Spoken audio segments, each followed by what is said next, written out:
Buen domingo, y hoy en De Frente con Sabrina Bacal está el magistrado del Tribunal Electoral, Eduardo Valdés Escoferi. Con él vamos a conversar de algunas de las críticas y algunos de los principales retos que tiene el Tribunal Electoral a 10 semanas para las elecciones. Muchas gracias, magistrado, por esta oportunidad en hablar de frente. Gracias a ti, Sabrina, por invitarme. Teníamos rato que no nos comunicábamos con la Así es. audiencia que tú tienes a nivel nacional. Así es. Magistrado, la primera pregunta tiene que ver con el caso de Ricardo Martinelli, porque al final de la semana el Tribunal Electoral le solicitó a la jueza Martínez que confirme si la sentencia contra el expresidente está en firme. Mi pregunta es, ¿por qué les tomó tanto tiempo en hacer esta consulta si es un hecho público y notorio desde hace semanas? Bueno, hay personas que hablan sin dominar los procesos legales que requieren una sentencia para quedar ejecutoriada. No basta que se emita un rechazo de una apelación. Nosotros le escribimos, bueno, hemos estado en constante comunicación con la Secretaría del Juzgado para saber en cada etapa dónde es que está. El viernes pasado se envió al director de asesoría legal a la sala penal de la Corte Suprema de Justicia porque ante el escrito que había enviado el Tribunal Electoral, la juez contestó de que no estaba en su despacho, que estaba en instancias superiores. Esa inspección le permitió al director de asesoría legal confirmar la información de que existía un edicto puesto por la Secretaría de la Sala Penal de la Corte, diciendo lo que en instancias previas, cuando habían presentado otras acciones, se comunicaba a las partes que se colocaba un edicto para que esa notificación de la decisión surtiera efecto en los siguientes 5 días. Así que el expediente no puede regresar hasta el juzgado liquidador que emitió la sentencia hasta que se desfije ese edicto y pueda entonces la sala, es decir, la secretaría de la sala, remitirlo como la vez pasada al juzgado. Todo indica entonces que estamos hablando que ese expediente regresará al juzgado el lunes, que es 3 o 4 de marzo, porque lo deben de fijar a las 5 de la tarde el viernes próximo, 29. No, ya 1 de marzo. El viernes 1 de marzo. O sea que ese formalismo de que no habían recibido copia autenticada del órgano judicial no era, como muchos interpretaron, y me incluyo, una manera de dilatar la exclusión de Ricardo Martinelli de la carrera presidencial y de la papeleta. No, por supuesto que no, si no tenemos ningún interés en ningún sentido en otro. Lo que pasa es que muchos perciben que cuando un juzgado se pronuncia, ya con ese pronunciamiento surte efectos la decisión. No es así. Hay que poner edictos por determinados días, que son días hábiles, y no es hasta que se desfían esos edictos que entonces puede o no, según la instancia de que se trate, y si hay o no recursos que todavía se puedan presentar, para que uno pueda decidir si esa sentencia está en firme y ejecutoriada. También se malinterpretó que la decisión de la jueza de ordenar una detención preventiva tenía que ver con el caso de New Business que nos ocupa, y no es así. Tenía que ver, tenía y no tenía que ver, porque no tenía que ver con la Claro, sentencia, un, sino un con el cambio de medida incumplimiento de cautelar. comparecer. Así que, pero bueno, esas situaciones son las que han confundido en cuanto al tema que nos ocupa. En este tema de las confusiones y de las muchas interpretaciones jurídicas, el tribunal ha hablado de un proceso de inhabilitación. pero yo he escuchado a muchos abogados, incluso al exmagistrado del Tribunal Electoral, Erasmo Pinilla, diciendo que ese proceso de inhabilitación no es necesario, que con una condena en firme el Tribunal Electoral debe automáticamente, o por decreto, como lo dijo el exmagistrado, excluir a Ricardo Martinelli de la carrera. ¿Usted qué piensa? Bueno, si uno busca la jurisprudencia del tribunal, ha sido siempre el Pleno, el que en estos casos ha procedido a la inhabilitación. Así que yo no quiero entrar en muchos detalles de este caso porque tengo que, como parte del Pleno, pronunciarnos cuando tengamos en nuestra posesión ya copia auténtica de la sentencia ejecutoriada. Han habido reformas en la última instancia, la última reforma, que introducen algunas normas sobre esto, así que hay que hacer toda una serie de docencias que se harán en el fallo que emita la institución en su oportunidad. Claro, los magistrados y los jueces hablan con sus fallos, pero antes de pasar a otro tema y de preguntarle por el procedimiento, no por el fondo del asunto sobre el que usted no puede pronunciarse, hay un tema, hay una pregunta casi que de sentido común. ¿Cuál es el sentido de este proceso de inhabilitación o de nulidad si ya conocemos el final? El artículo 180 de la Constitución es muy claro. No puede ser elegido presidente ni vicepresidente quien haya sido condenado por delitos dolosos que impliquen penas de más de 5 años de prisión. O sea, ¿puede haber un final distinto a la inhabilitación o la exclusión o la nulidad?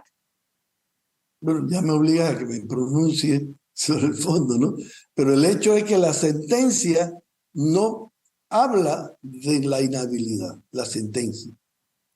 La sentencia se pronuncia con relación a la condena que genera una inhabilitación que corresponde a la jurisdicción electoral declararla con fundamento en esa sentencia. Así se ha hecho históricamente en los 30 y tantos años. Entonces no es la primera vez que se va a inhabilitar a un candidato. En cada elección, los candidatos tienen que presentar una declaración jurada donde ellos dicen que ellos no están en la condición que les prohíbe ser candidatos por haber sido objeto de un delito doloso, porque podría ser un delito culposo por negligencia, no, son delitos dolosos, y que la sentencia ha sido proferida por un tribunal de justicia y que esa sentencia esté ejecutoriada, no emitida, sino ejecutoriada. Lo que somos abogados sabemos que hay trámites que cumplir para que una sentencia quede ejecutoriada. Así que históricamente el Tribunal Electoral ha tenido que en algún momento de que descubre o cuando descubre que un candidato mintió en una declaración jurada diciendo que él, al postularse, no estaba condenado, pero al verificar con la DIJ, encontramos sentencia que lo inhabilita. Entonces, el tribunal tiene que inhabilitarlo. Y para cada elección, y este no es el único caso, hemos tenido otros casos de inhabilitaciones en cada elección. Es que esto, lo único nuevo es que se trata de un candidato a la presidencia de la República. Sí, ¿nos puede hablar del tiempo que puede tomar este procedimiento? Y se lo pregunto, magistrado, porque el magistrado presidente le dijo a la prensa que puede tomar semanas. Semanas es lo que falta para la elección presidencial. Y también semanas, obviamente, es lo que falta para empezar a emitir las papeletas. Y yo creo que Ricardo Martinelli, estando en la papeleta y sin estar en la papeleta, son dos situaciones electorales y políticas distintas. El Pleno, en sus comunicados, y lo hizo en un video la semana pasada, aclaró o reiteró lo que hemos venido diciendo, que no nos hemos podido pronunciar como institución porque no tenemos en nuestro poder la sentencia ejecutoriada y que una vez la tengamos, aplicando el debido proceso, lo haremos de manera expedita Lo expedita quiere decir que tenemos la presión, como tú has indicado, de la impresión de las papeletas. Esa es la razón de usar el término expedito. Hay que hay que cumplir con el trámite del Plan General de Elecciones de terminar de imprimir. Ya estamos imprimiendo papeletas, obviamente, eso se comienza a hacer mucho antes y comenzamos con las boletas de los representantes de corregimiento, porque son 701 corregimientos, hay una inmensa cantidad de corregimientos pequeños y eso desde el punto de vista técnico implica sacar una placa, imprimirlo, termina la impresión, saca la placa, pone otra placa y como son tantos, eso consume mucho tiempo. Así que hemos comenzado por imprimir primero el reverso de todas las boletas de representantes, porque esa es común para todos. Ahí no cambia el anverso que es donde están los nombres de los candidatos. Así que ahora hoy tuve precisamente en la imprenta a ver cómo andaba la impresión de cada uno. Por suerte tenemos equipos sofisticados ahora que hace varias elecciones nos permiten a nosotros hacer esa impresión y no tercerizar ese servicio y que llevaba pues siempre un costo muy importante. Ahora eso lo hace el Tribunal Electoral como parte de la responsabilidad de cara al plan general de funciones. elecciones. Magistrado, lo interrumpo. Cuando esa decisión se haga oficial, se debería excluir o retirar toda la propaganda que incluya como candidato al expresidente Martinelli. ¿Quién deberá emitir esa prohibición? Y más importante, ¿quién va a fiscalizar ese proceso? Eso no está tan claro. Si tú buscas el código electoral, cada partido puede incluir en sus pautas a quien le dé la gana. No hay ninguna norma que le impida poner al Chapo o a cualquiera persona no lo ponemos porque no le conviene. Pero no pueden decir que es candidato presidencial si ya no lo fuera. Obviamente, pero podrían usar la imagen de cualquiera. La imagen un candidato condenado por el delito del cual estamos hablando no conlleva la suspensión de su derecho ciudadano. Él mantiene la libertad de expresión. Si él tuviese en el sistema penitenciario, él podría votar perfectamente. Si los detenidos preventiva o ya cumpliendo una sentencia pueden votar y nosotros ya llevamos mesas de votación a todas las cárceles. Claro que sí. Magistrado, cambio de tema, porque mañana lunes se llevará a cabo el primer debate presidencial. Todo indica, a menos de que usted tenga otra información que nos quiera compartir, que será con el pódium de Ricardo Martinelli vacío. Él está asilado en la Embajada de Nicaragua y si sale pierde el asilo. ¿Por qué no se hizo así desde el principio? O sea, el miércoles pasado, donde ya el magistrado presidente pidió perdón, pero donde intentaron llevarlo a cabo con José Raúl Mulino, violando las normas que el propio Tribunal Electoral había establecido. O sea, vamos a tener el mismo debate que hubiéramos podido tener el 21 de febrero, pero ocasionando un caos en las campañas, en la producción del debate y en la imagen de ustedes mismos. Bueno, yo no hablaría de caos, hay un retraso que ya se ha superado, ¿no? Y yo no quiero sino es hablar de lo que viene, no de lo que pasó. Así que quisiera que nos concentráramos en las buenas noticias que tenemos que dar sobre la tarea más importante que está por delante de aquí al 5 de mayo. Nos vamos a un breve comercial aquí y sigo hablando de frente con el magistrado Eduardo Valdés Escoferi.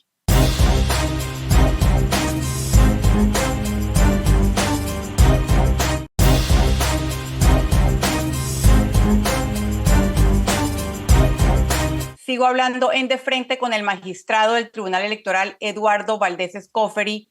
Magistrado, hay preocupación incluso dentro del mismo Tribunal Electoral por el uso de recursos públicos y de dineros del crimen organizado. El magistrado presidente dijo que adelantaban investigaciones. ¿Conoceremos antes de las elecciones esos resultados? Bueno, hay distintos tipos de investigaciones. Está la tradicional denuncia por el uso de la imagen no autorizada, está la tradicional denuncia por incurrir en propaganda sucia, que está definida ahí en el Código Electoral. Cuando trabajábamos sin la participación de los medios digitales, eran ustedes los medios tradicionales los que recibían de parte del Tribunal Electoral, que estábamos en sesión permanente, un magistrado todos los fines de semana, para poder atender el reclamo de un candidato que se sentía afectado, para que ordenáramos, en el término de la instancia, la medida de suspensión de la propaganda. Y eso funcionó. Pero cuando entran los medios digitales, ya la orden a entidades que no funcionan en Panamá o que se amparan en el anonimato, no es fácil que se cumpla la suspensión o bajar el contenido de ya sea una propaganda, una pauta o simplemente cualquier contenido que viole la legislación electoral. Ahí hemos estado sobre la marcha, introduciendo normas que nos permitan tener más contundencia en el respeto a las normas del código. Nos hemos asesorado con la Universidad Complutense de Madrid, que tiene un laboratorio de desinformación y que ha estado teniendo experiencia en toda América Latina en los últimos años para poder asesorar a través de asistencia técnica, como la estamos recibiendo, sobre la mejor forma, de acuerdo con la legislación vigente de cada país, cómo combatir este fenómeno tan complejo y difícil que son las redes. Brasil fue un hecho notorio la pesadilla que se convirtió para el Tribunal Superior Electoral, y ellos allá tenían el poder que le decían a la red: si no bajas ese contenido, te cierro el negocio en todo Brasil. Nosotros aquí no tenemos ese poder.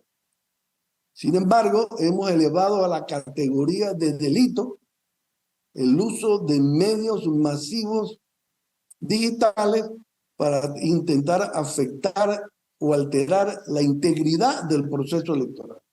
Y con la ¿Qué asistencia de hay, estos magistra? Sí, lo con la escucho, lo asistencia escucho.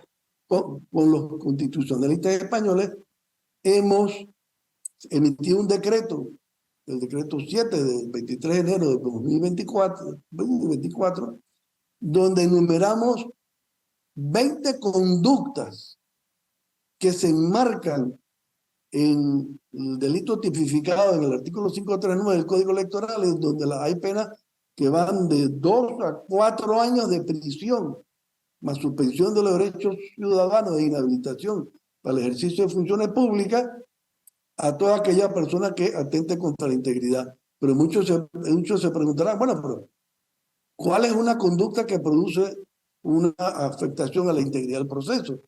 Entonces hemos hecho este listado que vamos a comenzar a hacer mucha ausencia, 20 actividades distintas que los que manejan los medios digitales saben perfectamente cuáles son y cómo se hacen, para que tengan bien claro que ya no se trata de una multa y que ver cómo lo notifican y cómo la cobran. No, aquí se trata de un delito muy serio que va a conllevar una pena de prisión.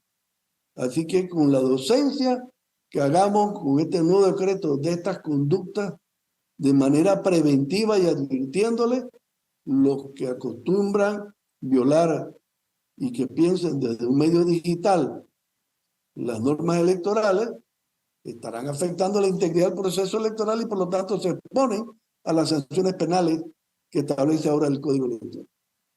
Muy importante el tema de la desinformación, más en tiempos de inteligencia artificial, también para la equidad del proceso electoral y para no violar los topes y para prevenir, digamos, el tema de la corrupción y la infiltración del crimen organizado, está el tema de los dineros. De los dineros de financiación de campaña. Una breve palabra, magistrado, sobre dineros del crimen organizado, dineros, aunque sea donaciones indirectas provenientes de empresas interesadas en continuar contratando o operando en Panamá, y también sobre la desproporción en el uso del subsidio electoral por parte de candidatos que aspiran a varios cargos al mismo tiempo. Bueno, comencemos con las nuevas prohibiciones a los donantes que se introdujeron con la ley 247 de 2021. Además de la que ya existían, de que no puede haber donaciones anónimas, no puede haber donaciones de extranjeros, no puede haber donaciones aún de empresas panameñas si no tienen permiso para operar en el territorio nacional, etc. Aparte de todas esas, se añadieron nuevas. Por ejemplo, que no estaban en prohibiciones los contratistas del Estado y los concesionarios de servicios públicos. Antes podían donar, ahora ya no pueden donar. Congregaciones religiosas no pueden donar. Personas condenadas contra la administración pública no pueden donar. Personas condenadas por el tráfico ilícito de drogas, minería ilegal, tala ilegal, trata de personas, lavado de dinero o terrorismo.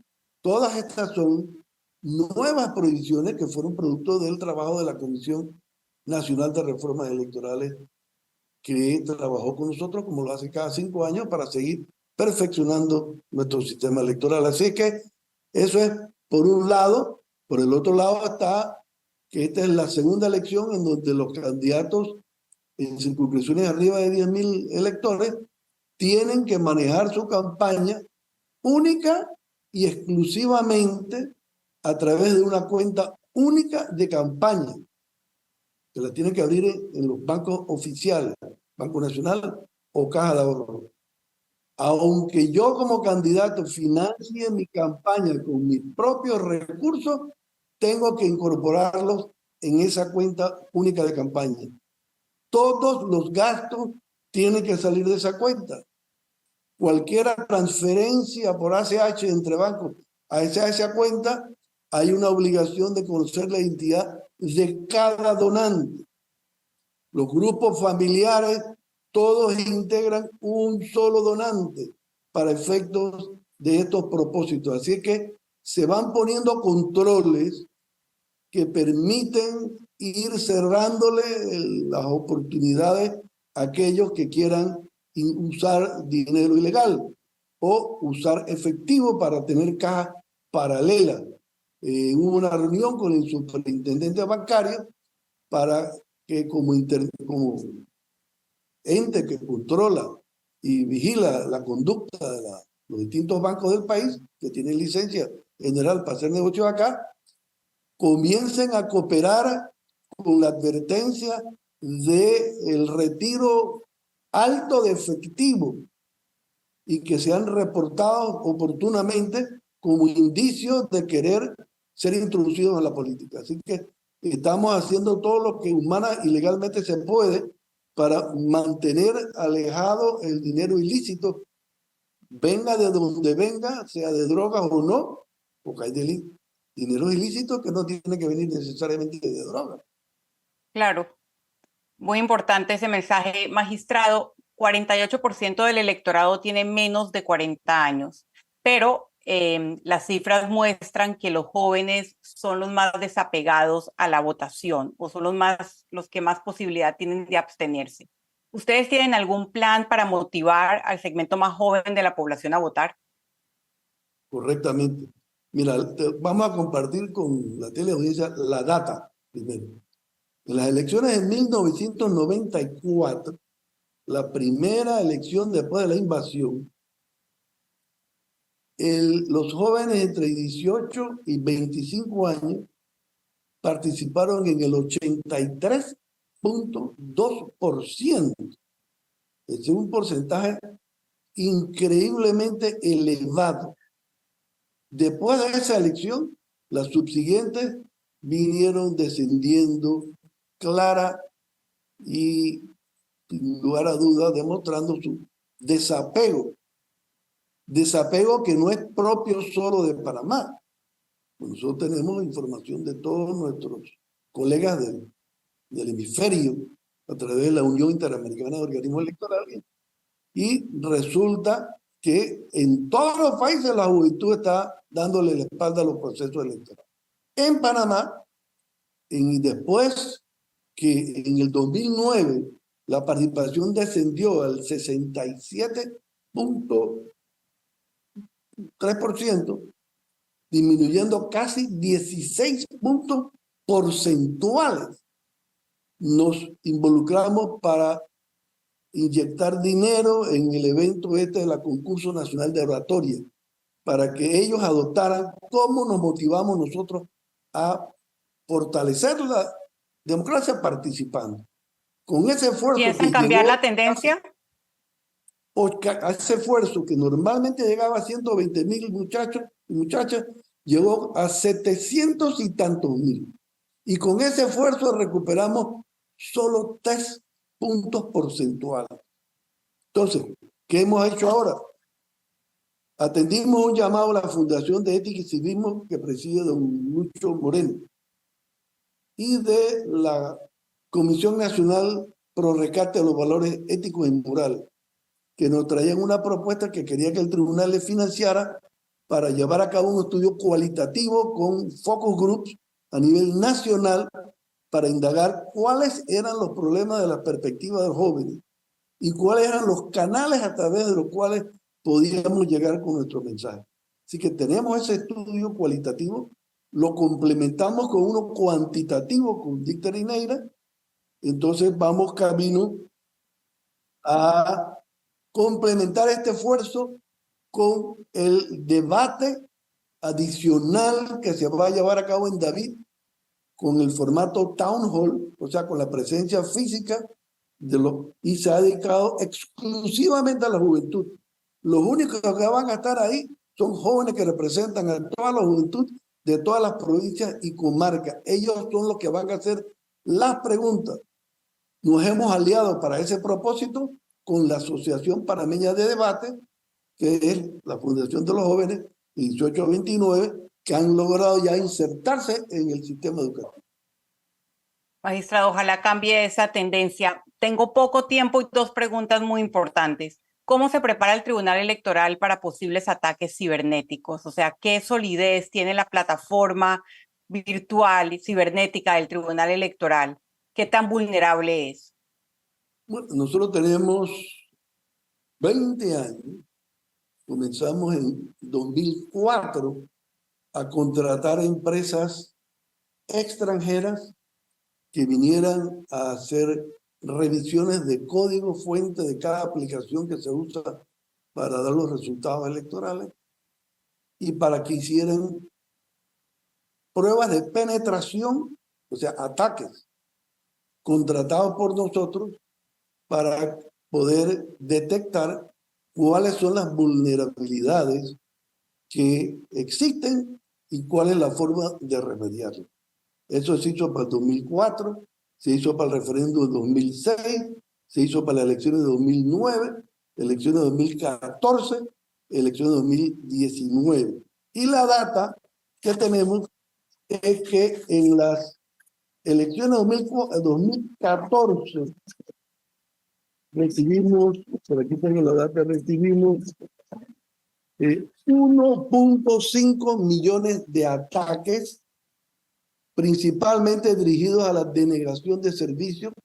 Ninguno fructificó. Y en el 2019 recibimos 90 millones de ataques. Ninguno fructificó. Así que en esta nueva elección, cada elección vamos mejorando, vamos superando, vamos haciendo más medidas para dar más tranquilidad a la ciudadanía y a nosotros como responsables de la organización del evento.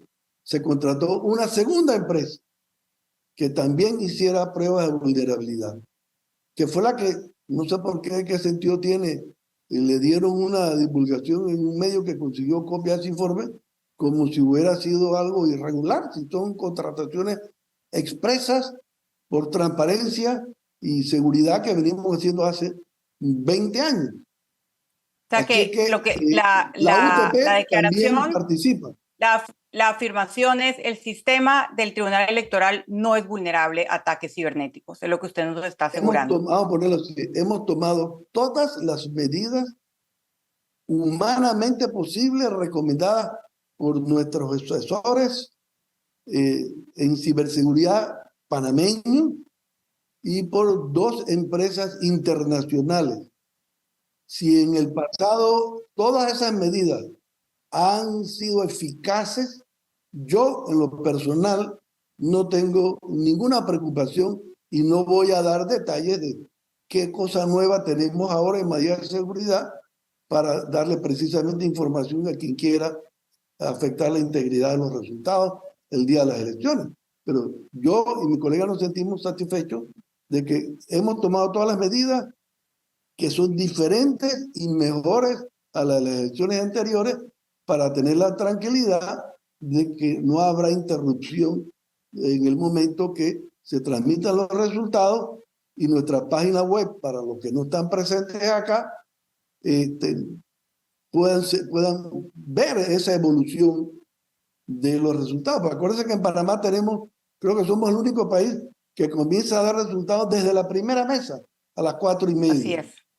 La mayoría de los países el fin de semana en República Dominicana, donde tuvieron muchos amigos nuestros y funcionarios del Tribunal Electoral, allá comienzan a dar su primer resultado cuando tienen el 20% de la data.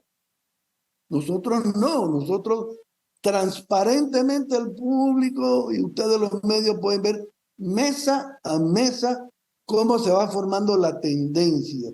Y el tribunal responsablemente espera hasta que esa tendencia esté, o sea, irreversible, para poder hacer un reconocimiento extraoficial. Y esa responsabilidad nos llevó el 5 de mayo de 2019 a esperar hasta las 11:40 del día domingo para poder hacer el reconocimiento. En otras ocasiones ha sido a las 6 de la tarde, a las 7 de la noche, según el margen entre los candidatos más votados. Me quedo con que usted tiene certeza y con que le dice a la audiencia panameña y a la ciudadanía que confíe en la solidez cibernética del sistema del Tribunal Electoral. Para cerrar esta entrevista, sé, magistrado, que se nos han quedado muchos temas por fuera. Usted lo menciona como percepciones o malas informaciones, pero la realidad es que estamos en un ambiente muy caldeado, lleno de dudas, y quiero darle la oportunidad de contestar. ¿Por qué la ciudadanía panameña en este torneo electoral debe confiar en el árbitro de las elecciones? Bueno, yo creo que cada elección, todos los actores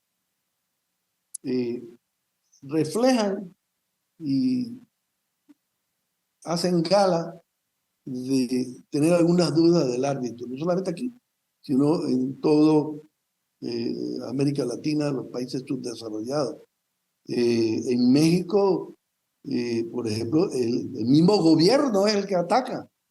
A nosotros nos ha pasado en el pasado, el gobierno de turno son los que han puesto dudas sobre el Tribunal Electoral. Nosotros estamos aquí rectos, comprometidos, confiados, apegados a la Constitución y la ley, y los hechos hablan por sí solos. Aquí ha habido alternabilidad del poder cada 5 años, y en los casos en que ha habido uso de recursos del Estado, por ejemplo, en donde se ha comprobado en los procesos legales de impugnaciones, se han anulado elecciones. En 2014 te debes acordar que la asamblea se tuvo que instalar alrededor con 10 o 11 diputados menos, porque todos estaban siendo objeto de impugnaciones en donde la justicia electoral se tomó el tiempo necesario para recabar la información para poder llegar a sustentar o no los casos que se dijo. La mayoría se produjo el fallo de nulidad de las elecciones porque se había comprobado el uso de recursos con las famosas partidas circuitales. Así que aprovecho para advertirle, todos aquellos que ahora con la nueva modalidad de la descentralización que pretendan usar recursos del Estado enfrentarán la justicia electoral igual que lo hicimos en el 2014. Así que ya nosotros tenemos hechos en el pasado que no le tememos anular elecciones si se comprueba una causal de nulidad de elecciones. Ahora hay una nueva. Todo aquel que se exceda del tope del gasto tiene una causa de nulidad de su elección. Muchos están haciendo gastos ahora que piensan que nosotros no los estamos contabilizando.